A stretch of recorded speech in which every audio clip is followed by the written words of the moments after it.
Hi guys, welcome back to our channel. നമ്മളിപ്പോൾ കണ്ടുകൊണ്ടിരിക്കുന്ന new ഡ്രാമയുടെ final പാർട്ടുമായിട്ടാണ് ഞാൻ നിങ്ങളിലേക്ക് എത്തിയിട്ടുള്ളത്. എന്തായാലും ഈ ഫൈനൽ പാർട്ട് ഇടാൻ ഒരുപാട് ലേറ്റ് ആയി. നിങ്ങളെല്ലാവരും ഒന്ന് ക്ഷമിക്കണം. എനിക്ക് കുറച്ച് പേഴ്സണൽ ഇഷ്യൂസ് വന്നു, അതുകൊണ്ടാണ് ഇത്രയും ഡിലേ ആയത്. ഇനി എന്തായാലും ഇത്രയും ഡിലേ ഒന്നും വരത്തില്ല. ഈ ചാനലിലും അതേപോലെ മലു ഡ്രാമ ലവറിലും ഞാൻ ഇനി കണ്ടിന്യൂസ്ലി വീഡിയോ ഇടുന്നതായിരിക്കും. ഉറപ്പായിട്ടും മാക്സിമം എപ്പിസോഡ്സ് നിങ്ങളിലേക്ക് ഞാൻ എത്തിക്കും. അപ്പോൾ മിസ് ചെയ്യാണ്ട് കാണണമെങ്കിൽ സബ്സ്ക്രൈബ് ചെയ്യാത്ത കൂട്ടുകാരെ സബ്സ്ക്രൈബ് ചെയ്ത് കൂടെയുള്ള ബെല്ലൈക്കണും കൂടി എനേബിൾ ചെയ്ത് വെച്ചേക്കുക. കൂടെ തന്നെ വീഡിയോക്ക് ഒരു ലൈക്കും വീഡിയോനെ കുറിച്ചുള്ള അഭിപ്രായങ്ങൾ കമന്റിലൂടെയും അറിയിച്ച് ഞങ്ങളെ സപ്പോർട്ട് ചെയ്യുക. അപ്പോൾ അധികം വെയിറ്റ് ചെയ്യാണ്ട് ഫൈനൽ പാർട്ടിലേക്ക് പോകാം. ഇപ്പൊ കട്ട് ചെയ്താല് നെക്സ്റ്റ് ഡേ സിയയും സിയാനും കൂടി നേരെ ഒരു പബ്ബിലേക്ക് ചെല്ലും. ആട്ടം പാട്ടം കൊണ്ടാട്ടം ഒന്നും പറഞ്ഞ് ഡ്രിങ്ക്സ് ഒക്കെ കഴിച്ച് നല്ല രീതിക്ക് എൻജോയ് ചെയ്തോണ്ടിരിക്കും. അതിനിടയിൽ ഒരു സെൽഫിയും കൂടി എടുത്ത് അവളുടെ ഫേസ്ബുക്കിലും പോസ്റ്റ് ചെയ്യും. ഇത് കണ്ട ഉടനെ തന്നെ ഞാൻ കോൾ ചെയ്തിട്ട്, നീ ഇപ്പോ ഏത് പബ്ബിലാ ഉള്ളത്, നീ ആരുടെ കൂടെയാണ് പോയതെന്നും കൂടി ചോദിക്കും. ഇത് കേൾക്കുമ്പോ സിയക്ക് ഒട്ടും തന്നെ ഇഷ്ടപ്പെടില്ല. ഓൾറെഡി നമ്മളുടെ ഇടയിലുള്ളതെല്ലാം ഞാൻ അവസാനിപ്പിച്ചതാണ്, പിന്നെ എന്ത് അധികാരത്തിന്റെ പുറത്താണ് നീ ഇപ്പോ എന്നെ വിളിച്ച് സംസാരിച്ചോണ്ടിരിക്കുന്നതെന്ന് പറഞ്ഞിട്ട് സിയ ഒരു വശത്ത് നിന്ന് ഭയങ്കരമായിട്ട് യാനിനെ ചീത്ത പറഞ്ഞുകൊണ്ടിരിക്കും. അതിനിടയില് സിയാനാണെങ്കിലോ നമ്മുടെ സിയ കുടിക്കുന്ന ഡ്രിങ്ക്സില് സംതിങ് എന്തോ കലക്കി വെക്കും. ഇതറിയാണ്ട് സിയയും ആ ഒരു ഡ്രിങ്ക് എടുത്ത് കുടിക്കും. ഉടനെ തന്നെ പുള്ളിക്കാരിയുടെ ബോധവും പോകും. എന്തായാലും ഈ ചാൻസ് യൂസ് ചെയ്ത് സിയനെ അബ്യൂസ് ചെയ്യാം. അതിലൂടെ ഇവളെ മാരേജും കൂടി ചെയ്താല് ഇവളുടെ സ്വത്തും കൈക്കലാക്കാമല്ലോ. ആ ഒരു ഉദ്ദേശത്തോടു കൂടി തന്നെ പുള്ളിക്കാരൻ നേരെ സിയനെയും കൂട്ടി ഒരു റൂമിലേക്ക് ചെല്ലും. അപ്പൊ കറക്റ്റ് ആയിട്ട് ഞാൻ അങ്ങോട്ടേക്ക് വന്ന് സിയനെ പിടിച്ചു മാറ്റും. നീ എങ്ങോട്ടാണ് എന്റെ വൈഫിനെയും കൊണ്ട് പോകുന്നതെന്ന് ഇങ്ങനെ ചോദിക്കും. അയ്യോ, നിന്റെ വൈഫിനെയും കൊണ്ട് ഞാൻ എങ്ങോട്ടും പോകുന്നില്ല, അവളതെ കുറിച്ച് ബോധം ഇല്ലാണ്ടിരിക്കാണ്, അതുകൊണ്ടാണ് ഇവിടെ ഒരു റൂം എടുത്തത്, ഇവിടെ കൊണ്ടുവന്ന് സേഫ് ആയിട്ട് കിടത്താമല്ലോ എന്ന് ഞാൻ വിചാരിച്ചു എന്ന് പറയും. നീയേ എന്തുദ്ദേശത്തോടു കൂടിയാണ് ഇവളുടെ അടുത്തേക്ക് വരുന്നതെന്ന് എനിക്ക് നന്നായിട്ട് തന്നെ അറിയാം.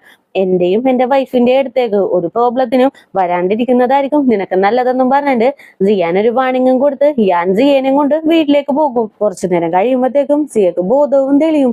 നീ എന്തിനാണ് എന്നെ ഇങ്ങോട്ടേക്ക് കൊണ്ടുവന്നത്, ഞാനിപ്പോ എവിടെയാണെന്ന് ഇങ്ങനെ ചോദിക്കും.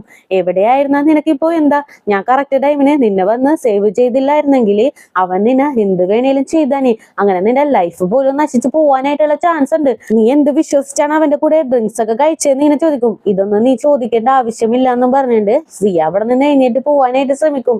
അപ്പൊ തന്നെ ഞാൻ അവളെ പിടിച്ച് ബെഡിലേക്ക് തള്ളിയിട്ട് അവളുടെ അടുത്ത് മിസ്ബിഹേവ് ചെയ്യും. നീ എന്തായി കാണിക്കുന്നത്, എന്റെ അടുത്ത് നിന്നും മാറെന്നും പറഞ്ഞിട്ട് ഞാൻ എന്നെ ഒരുപാട് തള്ളും. അവസാനം ഇവൾക്ക് ക്ഷമ കേട്ട്, നീ എന്താണ് എന്റെ അടുത്ത് ഇങ്ങനെ ഒരു മൃഗത്തിനെ പോലെ ബിഹേവ് ചെയ്യുന്നതെന്ന് ഇങ്ങനെ ചോദിക്കും.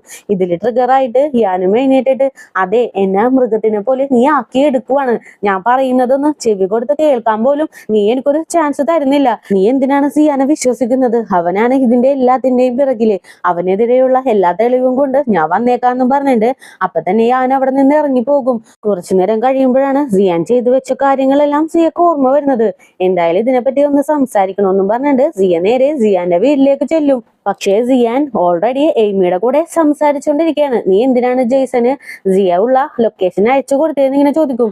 അല്ല, നീ എന്റെ അടുത്ത് പഴയ പോലെ സംസാരിക്കുന്നില്ല, അപ്പോ നീ എന്നെ ഇനി ഒഴിവാക്കി വിടുവാണോ എന്നുള്ള ഒരു സംശയത്തിലാണ് ജെയ്സന് ഞാൻ ലൊക്കേഷൻ അയച്ചു കൊടുത്തതെന്ന് പറയും. നീ എന്ത് പണിയായി കാണിക്കുന്നത്, ആവശ്യമില്ലാണ്ട് എന്റെ കാര്യത്തിലൊന്നും ഇടപെടാനായിട്ട് വരണ്ട. എനിക്ക് ആവശ്യം എന്തായിരുന്നെന്ന് നിനക്കറിയാമല്ലോ, അവർ തമ്മിൽ പിരിയണം. ഇപ്പതേ അവർ തമ്മിൽ പിരിഞ്ഞു, സിയ ഡിവോഴ്സ് നോട്ടീസും അയച്ചു കഴിഞ്ഞു. പിന്നെ നിനക്ക് വാക്ക് തന്ന പോലെ തന്നെ ഞാൻ വലിയൊരു കമ്പനിയുടെ പ്രോജക്റ്റും നിനക്കായി വാങ്ങി തന്നില്ലേ, ഇനിയും നമ്മൾ തമ്മിൽ എന്താ സംസാരിക്കാനുള്ളത്, നമ്മളുടെ ഇടയിലുള്ള എല്ലാ ഡീലിങ്സും കഴിഞ്ഞില്ലേ എന്ന് നിന്നെ ചോദിക്കും. അപ്പൊ തന്നെ എയ്മിയും, എനിക്ക് ഞാനെന്നെ മാരേജ് ചെയ്യണമെന്നായിരുന്നു ആഗ്രഹം, പക്ഷെ അവൻ എന്നെ തിരിഞ്ഞു പോലും നോക്കുന്നില്ല, അപ്പോ അറ്റ്ലീസ്റ്റ് നിന്നെയെങ്കിലും ഞാൻ മാരേജ് ചെയ്യണ്ടേന്ന് നിന്നെ ചോദിക്കും. എന്ത് മാരേജ് ചെയ്യാനോ, എനിക്ക് എന്തായാലും നിന്റെ മേത്ത് ഫീലിങ്സ് ഇല്ല, എന്റെ മുഴുവൻ ഫോക്കസും സിയയുടെ മേത്താണ്, എങ്ങനെയെങ്കിലും അവളെ മാരേജ് ചെയ്യണം, എന്നാലല്ലേ അവളെ സ്വത്തെല്ലാം എന്റെ കയ്യിൽ കിട്ടുള്ളൂ, ഞാൻ അതുകൊണ്ടാണ് അവരെ തമ്മിൽ പിരിച്ചത് പോലും, അതുകൊണ്ട് നീ എന്റെ വഴിക്ക് വരരുതെന്നും പറഞ്ഞിട്ട് എമീനെ ഭീഷണിപ്പെടുത്തിക്കൊണ്ടിരിക്കും. ഇതെല്ലാം പുറത്തു നിന്ന് സിയയും കേൾക്കുന്നുണ്ട്. അതുമല്ലാണ്ട് എല്ലാം റെക്കോർഡും ചെയ്ത് വെക്കും. ആ ടൈമിനാണ് ഞാനും ആ വഴി വരുന്നത്. അങ്ങനെ തന്നെ സിയനെയും കൂട്ടി വീട്ടിലേക്ക് പോകും. സിയക്കാണെങ്കിലോ നല്ലൊരു പയ്യനെ ഞാൻ തെറ്റിദ്ധരിച്ചല്ലോ എന്നുള്ളൊരു സങ്കടവും കൂടിയുണ്ട്. എന്നാലും ഇവനെ മൈൻഡ് ചെയ്യാണ്ട് നടക്കും. അപ്പൊ തന്നെ ഞാനും, എന്താ സിയ, ഇപ്പോ എന്റെ മേത്ത് തെറ്റൊന്നും ഇല്ലാന്ന് നിനക്ക് മനസ്സിലായില്ലേ, അതുമല്ലാണ്ട് നിന്റെ കമ്പനിയിലെ ഡിസൈൻസ് ഒന്നും ഞാനല്ല ലീക്ക് ചെയ്തത്. എന്നിട്ടും നീ എന്താണ് എന്റെ അടുത്തൊന്നും മിണ്ടാണ്ട് നടക്കുന്നതെന്ന് ഇങ്ങനെ ചോദിക്കും. ശരിയാ നീ പറഞ്ഞത്, എന്തായാലും നിന്റെ മേത്ത് കുറ്റമൊന്നുമില്ല. എന്നാലും നീ നിന്റെ റിയൽ ഐഡന്റിറ്റി എന്റെ അടുത്ത് നിന്നും മറച്ചു വെച്ചു. ഇനിയെങ്കിലും അതിന്റെ റീസൺ എന്താണെന്ന് എന്റെ അടുത്ത് പറഞ്ഞൂടെ എന്ന് ഇങ്ങനെ ചോദിച്ച് ഭയങ്കരമായിട്ട് റിക്വസ്റ്റ് ചെയ്തോണ്ടിരിക്കും. അങ്ങനെ ഞാനും ജിയയുടെ അടുത്ത് എല്ലാ കാര്യങ്ങളും തുറന്നു പറയാനായിട്ട് തുടങ്ങും. അങ്ങനെ സീൻ കട്ട് ചെയ്താല് ഫ്ലാഷ് ബാക്കിലേക്ക് പോവാണ്. നീ ഞാനും ഒരേ സ്കൂളിലാണ് പഠിച്ചത്. ഒരു ദിവസം നീ ഓടി വന്ന വേഗത്തില് എന്റെ കയ്യിലിരുന്ന് വെച്ച കുക്കീസ് നിലത്തേക്ക് തള്ളിയിട്ടു. അതിന് നീ ഒരുപാട് ഫീലും ചെയ്തു. എന്റെ അടുത്ത് സോറിയും പറഞ്ഞു. ആ ഒരു സോറിയിൽ ഒതുക്കാണ്ട് നീ ആ കുക്കീസിന് വേണ്ടിയിട്ട് ഒരുപാട് സ്ഥലത്ത് അലഞ്ഞു. ഈട്ടാണ്ട് വന്നപ്പോ നീ ആ കുക്കീസ് നിന്റെ കൈ കൊണ്ട് തന്നെ എനിക്ക് ഉണ്ടാക്കി തന്നു. അതെനിക്ക് ഒരുപാട് ഇഷ്ടമായി. അതുമല്ലാണ്ട് നീ നന്നായിട്ട് പഠിക്കുന്ന കുട്ടിയാണ്. അതുകൊണ്ട് തന്നെ എല്ലാവർക്കും നീ ഹെൽപ്പ് ചെയ്യും. മാത്സ് ഒക്കെ നല്ല രീതിയിൽ പറഞ്ഞു കൊടുക്കും. നീ എന്റെ അടുത്ത് വന്ന് സംസാരിക്കാൻ വേണ്ടിയിട്ട് നന്നായിട്ട് പഠിക്കുന്ന ഒരാളായിട്ട് പോലും ഞാൻ വേണമെന്ന് വെച്ച് പഠിക്കാണ്ട് വിട്ടു. അതുകൊണ്ട് തന്നെ മാത്സ് എക്സാമിന് ഞാൻ തോറ്റുപോയി. എന്തായാലും ഞാൻ പ്ലാൻ ചെയ്ത പോലെ തന്നെ നീ തനിയെ എന്റെ അടുത്തേക്ക് വന്നു. എനിക്ക് മാത്സ് നന്നായിട്ട് പറഞ്ഞു തന്നു. അതുകൊണ്ട് നെക്സ്റ്റ് ടൈമില് ക്ലാസ് ടോപ്പർ പോലും ഞാനായി മാറി. ഒരു തവണ നമ്മുടെ സ്കൂളില് മാത്സിന്റെ ക്വിസ് കോമ്പറ്റീഷൻ നടന്നു. അതില് ഫസ്റ്റ് പ്രൈസ് വരുന്ന ഗിഫ്റ്റ് നിനക്ക് ഒരുപാട് ഇഷ്ടമായി എന്ന് പറഞ്ഞത് കൊണ്ട് തന്നെ ഞാൻ ആ കോമ്പറ്റീഷനിൽ വിൻ ചെയ്ത് ആ ഒരു ടോയ് നിനക്കായി കൊണ്ടുവന്ന് തന്നു. അങ്ങനെ നമ്മൾ രണ്ടുപേരും ആ ഒരു ടോയ് വെച്ച് ഒരു സെൽഫി പോലും എടുത്തിട്ടുണ്ട്. ആ സെൽഫിയില് നിന്റെ ഫേസ് മര്യാദക്ക് കാണില്ല. ആ ഒരു ടോയ് വെച്ച് മറന്നു പോയതാണ്. പിന്നീടാണ് നമ്മൾ റിലേഷൻഷിപ്പിലായത് പോലും. പിന്നെ ഡേറ്റിനായിട്ട് നമ്മൾ ഒരുപാട് സ്ഥലത്തൊക്കെ കറങ്ങി നടന്നിട്ടുണ്ട്.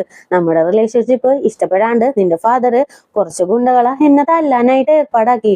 പക്ഷെ ഇതൊന്നും അറിയാണ്ട് നീ നിന്റെ ഫാദറിന്റെ കൂടെ കാറിൽ കയറിപ്പോയി. ആ ടൈമിന് ഞാനും ആ ഗുണ്ടകളുടെ അടുത്ത് നിന്ന് രക്ഷപ്പെടാനായിട്ട് പെട്ടെന്ന് റോഡിന് കുറുകെ ഓടി. അങ്ങനെ വണ്ടിയുടെ ഫ്രണ്ടില് എന്നെ പെട്ടെന്ന് കണ്ടത് കൊണ്ടാണ് നിന്റെ ഫാദർ സഡൻ ബ്രേക്ക് ഇട്ടതും ആ ടൈമിന് നിന്റെ ഫാദർ മരിച്ചു പോയതും നിനക്ക് മെമ്മറി ലോസ് ആയത് പോലും. ആ ഒരു ആക്സിഡന്റ് നടന്നതിന് ശേഷം ഞാൻ നിന്നെ ഒരുപാട് സ്ഥലത്തൊക്കെ അന്വേഷിച്ചു. പക്ഷെ എനിക്ക് കണ്ടെത്താനായിട്ടില്ല. റീസെന്റ് ആയിട്ടാണ് നീ ഒരു കമ്പനിയിൽ ഡിസൈനർ ആയിട്ട് ഇരിക്കുന്ന കാര്യം ഞാൻ മനസ്സിലാക്കിയത്. നിന്നെ പറ്റി കൂടുതലായിട്ട് അന്വേഷിച്ചപ്പോ നീ ഒരുപാട് സഫർ ചെയ്യുന്നുണ്ടെന്ന് എനിക്ക് മനസ്സിലായി. സോ അതുകൊണ്ട് നിന്നെ ഹെൽപ്പ് ചെയ്യാൻ വേണ്ടിയിട്ടാണ് ഞാൻ നിന്റെ ലൈഫിലേക്ക് വന്നത് പോലും. എല്ലാ കാര്യവും നിന്റെ അടുത്ത് തുറന്നു പറയണം എന്നൊക്കെ എനിക്കുണ്ടായിരുന്നു. ആദ്യം തന്നെ ഞാൻ ഈ സത്യങ്ങളെല്ലാം തുറന്നു പറഞ്ഞു കഴിഞ്ഞാല് നീ എന്നെ വെറുത്ത് എന്നെ നിന്റെ ലൈഫിൽ നിന്ന് മാറ്റി നിർത്തുമോ എന്നുള്ള പേടിയിലാണ് ഞാൻ എന്റെ ഐഡന്റിറ്റി ചേഞ്ച് ചെയ്തത് പോലും. സോറി, നീ ഈ കാരണം കൊണ്ട് എന്നെ വെറുക്കരുതെന്ന് ഇങ്ങനെ പറയും. ഇതെല്ലാം കേട്ട് കഴിയുമ്പോൾ സിയക്കും കുറച്ചായിട്ട് പഴയ ഓർമ്മകളൊക്കെ തിരിച്ചു വരാനായിട്ട് തുടങ്ങും. എന്തൊക്കെ പറഞ്ഞാലും ചെറിയൊരു പയ്യന ആളുകളെ വിട്ട് തല്ലിക്കുന്നതും ശരിയായിട്ടുള്ള കാര്യമൊന്നുമല്ലല്ലോ. അതും സിയയുടെ ഉള്ളിലേക്ക് വരും. എന്തൊക്കെ വന്നാലും ഒരു ചെറിയ പയ്യന ആളുകളെ വിട്ട് തല്ലിക്കുന്നത് ശരിയായ കാര്യമല്ല. എന്റെ ഫാദറിന്റെ ഭാഗത്തും ഒരുപാട് കുറ്റങ്ങളൊക്കെ ഉണ്ട്. എനിക്ക് നിന്നെ വെറുക്കാനും പറ്റുന്നില്ല, എന്നാ എനിക്ക് നിന്നോട് ക്ഷമിച്ചെന്ന് പറയാനും പറ്റുന്നില്ല. നീ എന്തായാലും സത്യങ്ങളെല്ലാം എന്റെ അടുത്ത് നിന്നും മറച്ചു വെച്ചു. അതിലൊരു കുറ്റവും എനിക്ക് പറയാനായിട്ട് സാധിക്കുന്നില്ല. ഇപ്പൊ നിന്റെ സ്ഥാനത്ത് ഞാനായിരുന്നാ പോലും ഇങ്ങനെ തന്നെ ബിഹേവ് ചെയ്യുള്ളൂ. എന്നാലും ഞാനൊരു കാര്യം പറയുവാണ്, എനിക്ക് നിന്നെ ഒരുപാട് ഇഷ്ടമാണ്. ഇനി എന്തായാലും നീ ഇല്ലാണ്ട് എനിക്ക് ജീവിക്കാൻ പോലും പറ്റില്ല എന്നും പറഞ്ഞിട്ട് സിയെ ഞാനെന്നെ പ്രപ്പോസ് ചെയ്യും. ഞാനപ്പോ തന്നെ ഓടി വന്ന് ഹഗ് ചെയ്ത് ഇവരെ ലൈഫിലേക്ക് അങ്ങോട്ട് ഇറങ്ങും. ഇത്രയും നാൾ രണ്ടുപേരും ട്രൈ ചെയ്തുകൊണ്ടിരുന്ന സംഭവം അങ്ങനെ അന്ന് നൈറ്റ് സംഭവിക്കും. അങ്ങനെ ഇവരുടെ ഇടയിലുള്ള എല്ലാ പ്രോബ്ലവും തീരും. അങ്ങനെ നെക്സ്റ്റ് ഡേയും ആകും. സിയ ഒരു ഫംഗ്ഷൻ അറ്റൻഡ് ചെയ്യാനായിട്ട് ഇപ്പൊ ഒരു സ്ഥലത്തേക്ക് ചെന്നേക്കുവാണ്. അതിനിടയിൽ പെട്ടെന്ന് സിയാൻ വന്ന് റിങ്ങുമായിട്ട് സിയനെ പ്രപ്പോസ് ചെയ്യും. അതിനിടയിൽ അങ്കിളും നീ എന്തായാലും ഞാനെന്നെ ഡിവോഴ്സ് ചെയ്യാനായിട്ട് പോയേക്കുവാണ്. ഇനിയെങ്കിലും നീ എന്റെ മകന്റെ ലവ് അക്സെപ്റ്റ് ചെയ്യണം. അവനെയും കൂടി ഒന്ന് കൺസിഡർ ചെയ്ത് നോക്കെന്ന് പറയും. ഇത് കേൾക്കുമ്പോ സിയക്കും ആകെ നെർവസ് ആകും. അപ്പൊ തന്നെ ഞാനും ആരുടെ വൈഫിന്റെ അടുത്താണ് നീ പ്രപ്പോസ് ചെയ്യുന്നതെന്ന് നിനക്ക് ഓർമ്മയുണ്ടോ എന്ന് ഇങ്ങനെ ചോദിക്കും. ഈ സൗണ്ട് കേട്ട് സിയാൻ തിരിഞ്ഞു നോക്കും. അല്ല, നിങ്ങൾ രണ്ടുപേരും എന്തായാലും ഡിവോഴ്സ് ചെയ്യാനായിട്ട് പോവല്ലേ, അപ്പൊ പിന്നെ നാഴികക്ക് 40 വട്ടം വൈഫ് എന്ന് പറഞ്ഞുകൊണ്ടിരിക്കുന്നത് എന്തിനാണെന്ന് ഇങ്ങനെ ചോദിക്കും. അതൊക്കെ ഞങ്ങൾ നിന്റെ കണ്ണിൽ പൊടിയിടാൻ വേണ്ടിയിട്ട് ചെയ്ത ആക്ടിങ് ആണ്. നീ ഇത്രയും നാളും ചെയ്തുകൊണ്ടിരുന്ന ഫോർജറീസ് എല്ലാം ഞങ്ങൾ കണ്ടുപിടിച്ചു. അതിന്റെ എല്ലാ എവിഡൻസും എന്റെ കയ്യിലുണ്ടെന്ന് പറയും. ആ ടൈമിനാണ് ഫൈ ഗ്രൂപ്പിന്റെ CEO മിസ്റ്റർ കിം അങ്ങോട്ടേക്ക് വരുന്നത്. ശരിയാണ് ഞാൻ പറഞ്ഞത്, ഞാൻ ഫോർജറി ചെയ്ത് സമ്പാദിച്ച എല്ലാ ക്യാഷും ഞാൻ ഇവന്റെ അടുത്താ കൊടുത്തിരുന്നത്. പക്ഷേ അവൻ ആ ക്യാഷ് എനിക്ക് തിരിച്ചു തരാണ്ട് അത് അവൻ ചിലവാക്കിക്കൊണ്ടിരിക്കുവായിരുന്നു എന്നറിയും. ഇത് കേൾക്കുമ്പോ സിയാങ്ങിന്റെ ഫാദറും ഒന്ന് ഷോക്കാകും. എന്താ മോനെ നീ കാണിച്ചു വെച്ചിരിക്കുന്നേന്ന് ഇങ്ങനെ ചോദിക്കും. അച്ഛാ, ഇവര് പറയുന്നതൊന്നും വിശ്വസിക്കാൻ പാടില്ല. എന്നാ ഫോർജറി കേസിൽ അകത്താക്കാനായിട്ട് ഇവരെല്ലാവരും കൂടി പ്ലാൻ ചെയ്ത കാര്യമായിരിക്കും ഇത്. ഇവരുടെ അടുത്ത് ഒരു എവിഡൻസും കാണില്ല എന്ന് പറയും. സിയാനും എയ്മിയും കൂടി തല്ലുപിടിച്ച് സംസാരിച്ചതെല്ലാം നമ്മുടെ സിയ റെക്കോർഡ് ചെയ്ത് വെച്ചിട്ടുണ്ടാകുമല്ലോ. ആ ഒരു റെക്കോർഡിങ് പെട്ടെന്ന് ഞാൻ അവിടെ പ്ലേ ചെയ്ത് വിടും. അപ്പോഴും സിയാനാണെങ്കിലും അത് സമ്മതിക്കില്ല. ഇതൊക്കെ ഫേക്കാണ്, AI ടൂൾ യൂസ് യൂസ് ചെയ്ത് എന്ത് വേണേലും നമുക്ക് ചെയ്തെടുക്കാം. അപ്പോ ഇതൊക്കെ ഒരു എവിഡൻസ് ആയിട്ട് കൺസിഡർ ചെയ്യാൻ പറ്റില്ല എന്ന് പറയും. ആ ടൈമിന് തന്നെ സിയാനെ അറസ്റ്റ് ചെയ്യാനായിട്ട് 2 പോലീസുകാരും എത്തും. ഇത് കാണുമ്പോൾ സിയാനും അല്ലാണ്ട് ഷോക്കാകും. ആകെ അപമാനമായിട്ട് ഞാനൊന്നും ചെയ്തില്ല എന്ന് പറയും. എന്നാലും അതൊക്കെ സ്റ്റേഷനിൽ പോയിട്ട് നമുക്ക് സംസാരിക്കാന്നും പറഞ്ഞിട്ട് പോലീസുകാര് സിയാനെയും കൂട്ടി പോകും. ഇതെല്ലാം കണ്ട് ഭയങ്കര സങ്കടത്തില് അങ്കിളാണെങ്കിലോ സിയയുടെ അടുത്ത്, സോറി മോളെ, ഞാൻ ദത്തെടുത്ത് വളർത്തിയ പയ്യൻ ഇത്രയ്ക്കും ഫ്രോഡ് ആയിരിക്കുമെന്ന് എനിക്ക് അറിയില്ലായിരുന്നു. നിന്നെ ഞാൻ എന്റെ സ്വന്തം മകളെ പോലെയാണ് കണ്ടത്. നിന്റെ ലൈഫ് നന്നായിരിക്കണമെന്ന് എനിക്കും ആഗ്രഹമുണ്ട്. അതുകൊണ്ടാണ് ഞാൻ അവനെ കൊണ്ട് നിന്നെ മാരേജ് ചെയ്യിപ്പിക്കാനായിട്ട് ശ്രമിച്ചത്. അവന്റെ ക്യാരക്ടർ ഞാൻ നേരത്തെ അറിഞ്ഞിരുന്നെങ്കിൽ ഒരിക്കലും ഞാൻ ഇതിന് കൂട്ടു നിൽക്കില്ലായിരുന്നു. എന്തായാലും നീ സെലക്ട് ചെയ്ത യാനയുടെ ക്യാരക്ടർ എന്താണെന്ന് എനിക്ക് മനസ്സിലായി. ഞാൻ നല്ലൊരു പയ്യനാണ്. നിങ്ങളുടെ ലൈഫും നന്നായിരിക്കും. എന്തായാലും നിന്റെ അച്ഛന്റെ ആഗ്രഹപ്രകാരം മാരേജിന് ശേഷം എല്ലാ സ്വത്തുക്കളും നിന്നിലേക്ക് തന്നെ എത്തും. എത്രയും പെട്ടെന്ന് CEO ആയിട്ട് ഇരിക്കാനായിട്ട് പ്രിപ്പയർ ചെയ്തോന്നും പറഞ്ഞ് പയ്യെ നടക്കും. അപ്പൊ തന്നെ സിയെ സ്റ്റോപ്പ് ചെയ്തിട്ട്, അങ്കിൾ, നിങ്ങൾ എന്നെ കുഞ്ഞുനാൾ മുതലേ തന്നെ സ്വന്തം മകളായിട്ടാണ് കണ്ടിട്ടുള്ളത്. അവന്റെ ക്യാരക്ടർ എന്തായിരുന്നാലും എനിക്കതൊരു വിഷയമേ അല്ല. നിങ്ങൾ എന്റെ അച്ഛന്റെ സ്ഥാനത്താണ് ഉള്ളത്. അതുകൊണ്ട് നിങ്ങൾ എന്നെ വിട്ടിട്ട് പോകരുത്. എന്റെ കൂടെ തന്നെ നിൽക്കണോന്നും പറഞ്ഞിട്ട് സിയ ഭയങ്കരമായിട്ട് റിക്വസ്റ്റ് ചെയ്യും. ഇത് കേട്ട് അങ്കിളിന് സന്തോഷമായിട്ട് സിയയുടെ കൂടെ നിൽക്കാമെന്ന് സമ്മതിക്കും. പിന്നെ ഇവരുടെ പ്രോബ്ലവും തീരും. അങ്ങനെ കുറച്ചു നാളുകൾക്ക് ശേഷം സിയ ആഗ്രഹിച്ച പോലെ തന്നെ വലിയൊരു ഫാഷൻ ഷോ കണ്ടക്ട് ചെയ്യും. അങ്ങനെ സിയ ഇത്രയും നാൾ കഷ്ടപ്പെട്ട് ഡിസൈൻ ചെയ്ത എല്ലാ കോസ്റ്റ്യൂമും ഇട്ട് ഓരോ മോഡൽസ് വരും. അതിനിടയിൽ നല്ലൊരു മോഡലായിട്ട് നമ്മുടെ യാനുമുണ്ട്. യാനും നല്ല അടിപൊളിയായിട്ട് റോം വർക്ക് ഒക്കെ ചെയ്യുന്നുണ്ട്. അതേ ടൈം സിയയും മോഡൽസിനെയൊക്കെ റെഡിയാക്കി വിട്ടോണ്ടിരിക്കുകയായിരിക്കും. ആ ടൈമിനാണ് PA ഓടി വരുന്നത്. മാഡം, നമ്മുടെ ഒരു മോഡല് ട്രാഫിക് ജാമിൽ പെട്ടിരിക്കുവാണ്. എന്തായാലും ഇങ്ങോട്ടേക്ക് എത്താനായിട്ട് ലേറ്റ് ആകുമെന്ന് ഇങ്ങനെ പറയും. ഇത് കേൾക്കുമ്പോൾ സിയക്കും ഇനി നമ്മൾ എന്ത് ചെയ്യുമെന്ന് ഇങ്ങനെ ചോദിക്കും. പെട്ടെന്നാണ് PA സിയനെ ഒന്ന് അടിമുടി നോക്കുന്നത്. മാഡം, എന്തായാലും ആ കോസ്റ്റ്യൂം ഇട്ട് നിങ്ങൾ തന്നെ ഇറങ്ങിക്കോ.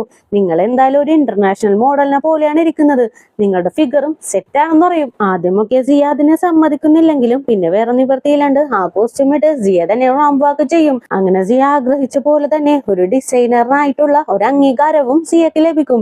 അങ്ങനെ ഇതെല്ലാം കണ്ട് എല്ലാവരും ഭയങ്കര ഹാപ്പി ആയിട്ടിരിക്കുമ്പോൾ അൺഎക്സ്പെക്റ്റഡ് ആയിട്ട് നമ്മുടെ ഹീറോ വലിയൊരു ബൊക്കെയുമായിട്ട് വന്ന് എല്ലാവരുടെയും മുമ്പിൽ തന്റെ ഉള്ളിലുള്ള ഫീലിങ്സ് സിയയുടെ അടുത്ത് തുറന്നു പറഞ്ഞ് പ്രപ്പോസ് ചെയ്യും. ഇത് കേൾക്കുമ്പോൾ സിയക്കും ഒരുപാട് ഹാപ്പി ആകും. ജീവിതമോ അല്ലെങ്കിൽ അവസാനമോ, എന്തായാലും നിന്റെ കൂടെ ലൈഫ് ലോങ് ഉണ്ടാവാനായിട്ട് ഞാൻ റെഡിയാണെന്നും പറഞ്ഞ് കയ്യിൽ നീട്ടും. അങ്ങനെ ഞാനും ആ ഒരു റിങ് അവളുടെ കയ്യിലേക്ക് ഇട്ട് കൊടുക്കും. ഇനി എന്തായാലും ഇവരുടെ മുമ്പോട്ടുള്ള ലൈഫ് ഹാപ്പി ആയിരിക്കും എന്നുള്ള വിശ്വാസത്തോടു കൂടി തന്നെ ഞാൻ ഈ ഡ്രാമ ഇവിടെ അവസാനിപ്പിക്കുകയാണ്.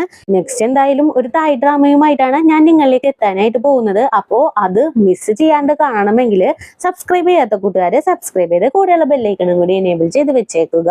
കൂടെ തന്നെ വീഡിയോക്ക് ഒരു ലൈക്കും വീഡിയോനെ കുറിച്ചുള്ള അഭിപ്രായങ്ങൾ കമന്റിലൂടെയും അറിയിച്ച് ഞങ്ങളെ സപ്പോർട്ട് ചെയ്യുക. അപ്പോൾ നെക്സ്റ്റ് പുതിയൊരു ഡ്രാമയുമായിട്ട് വരുന്നവരേക്കും tata bye bye, see U.